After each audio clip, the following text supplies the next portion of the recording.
sa mga ulang panahon, mga Cariels, kayo magluluto ng tuna carbonara.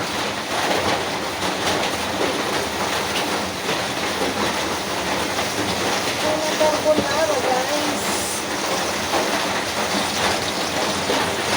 Butter and mantika.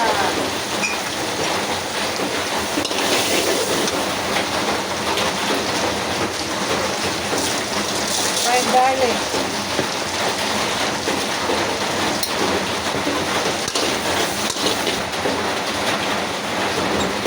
Black pepper. Mushroom. Diyan na guys, maingay, maulan eh.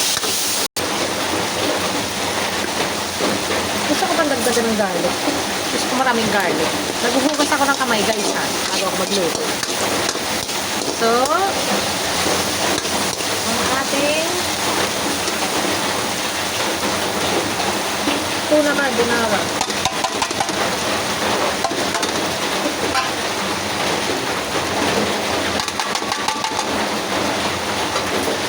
Sino na guys maingay? Maingay sa bukid. Char. Relate din ba kayo? Lalagyan ng tubig. Sayang. O, diba? Simot ang lata. Alam nyo na. O. Sayang pa yun eh. May lasa pa. And then, ilalagay na natin to guys. Dalawa. Kasi medyo maraming ginawa ko. Hindi siya sponsored ha. Pero mas creamy kasi ito. Para lang sa akin. Ewan ko sa inyo kung ano ito naman. And then, dried oregano guys. Yan ang isa sa nagpapasarap. Ang mga herbs na yan ay mabango. So, kailangan yung lagyan yan. Oregano is the best sa food na mga pasta. So, okay. And now, lalagyan natin yung pasta. Salt lang pala ang pepper to taste guys. So, huwag nyo nang lagyan ng kung ano-ano kasi masarap na yung century tuna. Konting salt lang para hindi umalat. O, diba? So, ready na siya. So, dito plating na tayo. So, plating na tayo guys.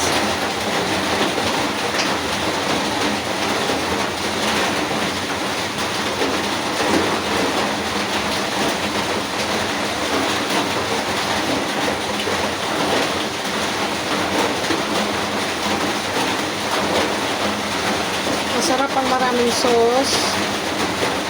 And then, ang ating bits ng tawag dito,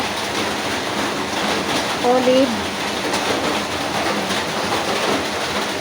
Ating olive. O, diba guys? Masarap kasi ang bites ng olive. Malinis ang kamay ko.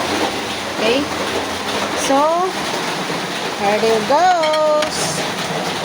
Ang aking tuna carbonara. Thank you for watching guys.